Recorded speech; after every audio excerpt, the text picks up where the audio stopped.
Bagaimana hukum menggunakan cincin? Cincin bagi kaum wanita bebas. Bagi kaum pria adalah menurut madhab Imam Syafi'i radhiyallahu anhu adalah sunnah dari perak. Cincin, kalau menggunakan cincin hukumnya sunnah. Ada riwayat dari Nabi SAW tentang penggunaan cincin bagi kaum pria. Jumhur ulama dari madhab Imam Abu Hanifah, Imam Malik, dan Imam Ahmad ibn Hanbal mengatakan bahasanya cincin adalah di tangan kanan, di tangan kiri, di tangan kiri. Akan tapi menurut madhab Imam Asy-Syafi'i radhiyallahu ta'ala anhu di tangan kanan. Dalam hadis riwayat Imam Muslim, hadis sahih, karena Nabi sallallahu alaihi wasallam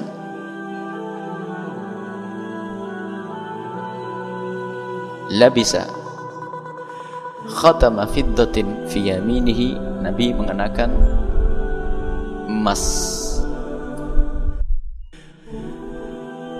dari perak di tangan kanannya. Wa fihi fassun habasyun, dan ada matanya fas habasyi.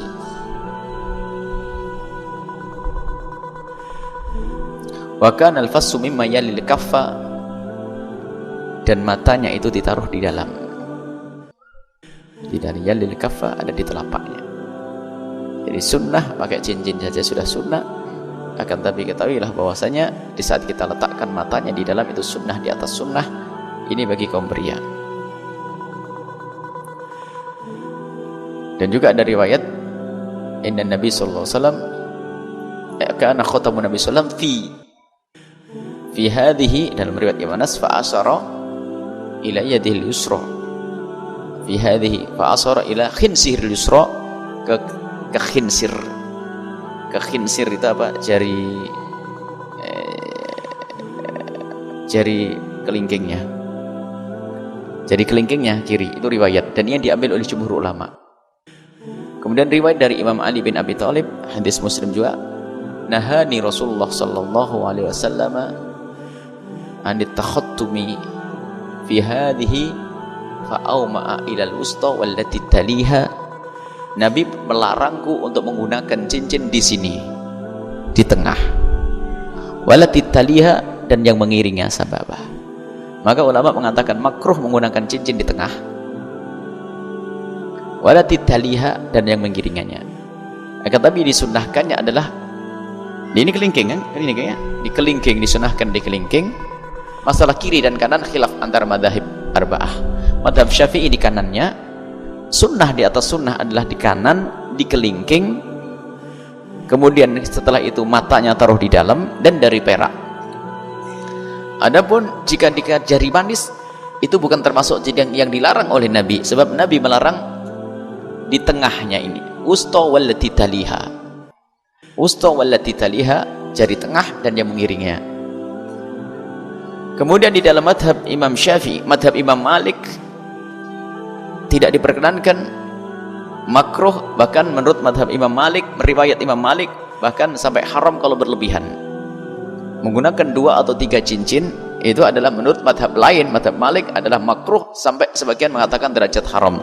Akan tapi madhab Imam Syafi'i, madhab kita adalah Imam Syafi'i, ta'addudul khutumat, berbilangnya cincin tidak dikatakan haram, bahkan juga tidak dikatakan makruh. Akan tapi itu adalah mubah, tapi tidak masuk bab sunnah. Sunnahnya adalah 1 tadi itu. Tapi kalau ada orang pakai cincin 2, ya dia senang-senang saja. Bukan sesuatu yang haram dalam madhab Imam Syafi'i, tapi bukan masuk bab kesunnahannya 2. Sunnahnya adalah tetap 1, sebab keluar dari madhab lain. Sebab madhab Imam Malik mengatakan kalau berbilang itu adalah derajat makruh, keluar dari madhabnya Imam Malik. Jadi menggunakan cincin, ada matanya, taruh di dalam, dan dipuya-puyakan perak. Diupayakan adalah dari perak. Dibahas bagaimana hukumnya menggunakan cincin dari besi, maka hukumnya adalah boleh. Pakai cincin dari besi hukumnya adalah boleh, tapi tidak masuk bab kesunahan, karena di dalam kesunahannya adalah fiddah, khatama min fiddatin, dari perak. fi yaminihi di tangan kanannya, wa fihi fassun habasyun, dan kalau bisa dikasih mata. Adapun fas habasyi kalau bisa memang mata yang dari Habasyah sana, tidak tahu mata dari Habasyah apa-apa. Ini kalau ini katanya dari Persia, dari ini sudahlah ada mata.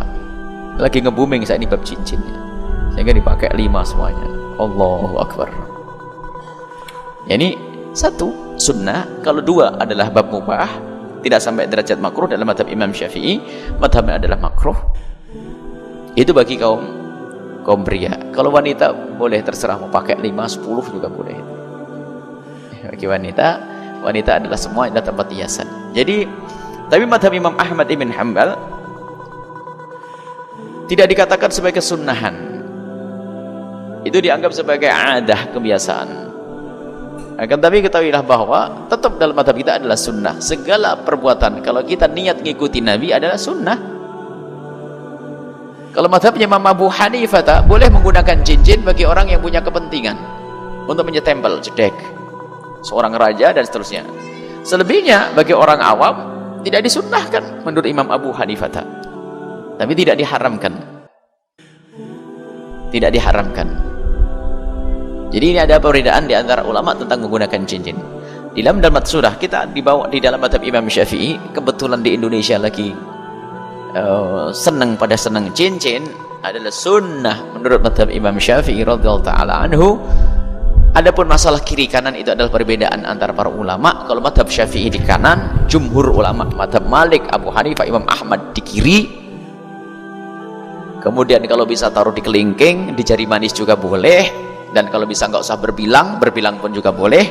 Dan hendaknya dari perak ikatnya agar dapat sunnah di atas sunnah, dari besi pun boleh. Tapi untuk mendapat kesusahan ada perak dan ada mata, dan matanya ditaruh di dalam. Wa kana al-fassu mimma yalil kaffa. Wallahu a'lam bishawab. Cincin semua ini. Sambil ngaji ya. Oh, mana cincin Allah. Dapat niat ikuti Nabi sallallahu alaihi wasallam, ikut Rasulullah. Sampai di dalam mazhab Imam Malik wazannya itu beratnya itu harus diukur, tidak boleh terlalu berat.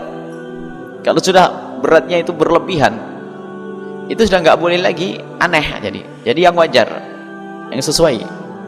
Tapi mazhab Imam Syafi'i ya tidak ada batasan-batasan tentang beratnya, yang penting pantas saja. Masa mentang-mentang bos batu lalu cincinnya batunya setengah kilo itu kan ya nggak pantas. Ya keindahan kan, cincin untuk berdandan kan, untuk keindahan tanpa rujulah. Tapi biarpun keindahan, karena keindahan ya yang indah dong, yang sesuai. Wallahu a'lam bishawab.